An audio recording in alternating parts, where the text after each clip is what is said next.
Baik, perkenalkan nama saya Marcel Panto. Saya merupakan mahasiswa Universitas Kelabat, program studi akuntansi, Fakultas Ekonomi dan Bisnis. Saat ini saya akan membagikan sedikit renungan singkat terkait perikop Markus 11 ayat 20 sampai 26. Nah, perikop Markus 11 ayat 20 sampai 26 merupakan bagian Injil penting bagi kehidupan orang yang percaya.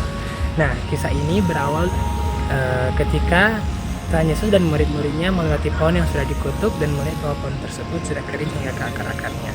Nah, bagian firman Tuhan ini akan memberikan 3 poin penting dalam kehidupan kita terkait iman, doa, dan pengampunan. Poin yang pertama yaitu beriman kepada Allah. Nah, dalam ayat 22, Tuhan Yesus memerintahkan kepada murid-muridnya untuk percaya kepada Allah.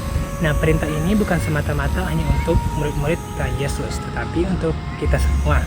Nah, Tuhan Yesus kembali menambahkan dalam ayat 23 dengan berkata, "Sesungguhnya barang siapa berkata kepada gunung ini, beranjaklah dan tercampaklah ke dalam laut, asal tidak bimbang hatinya tetapi percaya bahwa apa yang dikatakannya itu akan terjadi, maka hal itu akan terjadi baginya."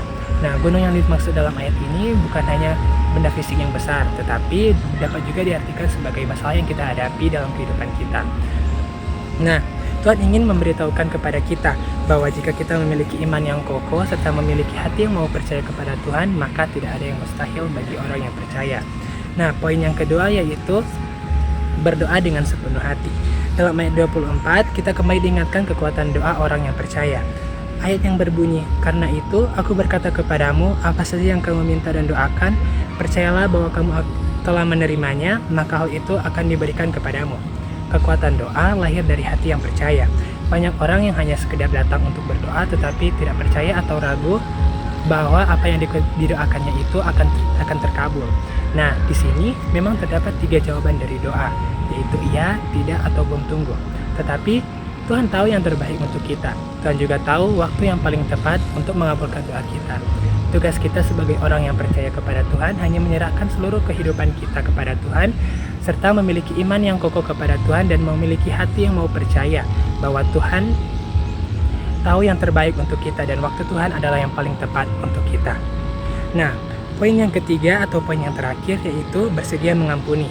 Dalam ayat 25 dengan yang berbunyi, "Dan jika kamu berdiri untuk berdoa, ampunilah dahulu sekiranya ada barang sesuatu dalam hatimu terhadap seseorang, supaya juga Bapamu yang di sorga mengampuni kesalahan-kesalahanmu." Nah, di dunia ini tidak ada manusia yang tidak berdosa. Semua manusia di dunia ini berdosa. Nah, tugas orang percaya adalah mengampuni kesalahan orang lain. Orang percaya terpanggil untuk mengampuni kesalahan orang lain dan meneladani sikap Tuhan dalam kehidupan kita. Nah, Tuhan kembali menambahkan dalam ayat 26 yang berbunyi, jika kamu tidak mengampuni, maka Bapamu yang di surga juga tidak akan mengampuni kesalahan-kesalahanmu. Dalam ayat ini, Tuhan menegaskan kepada kita bahwa mengampuni bukanlah suatu pilihan, melainkan suatu keharusan. Nah, dengan mengampuni, kita membebaskan diri dari belenggu dosa dan belenggu kebencian, serta meneladani kasih Tuhan dalam kehidupan kita. Baiklah, itu dia renungan singkat yang dapat saya bawakan, dan berdasarkan renungan tadi, kita dapat mengambil 3 poin penting yang dapat kita aplikasikan dalam kehidupan kita. Yang pertama, kita harus memiliki dasar iman yang kokoh kepada Tuhan.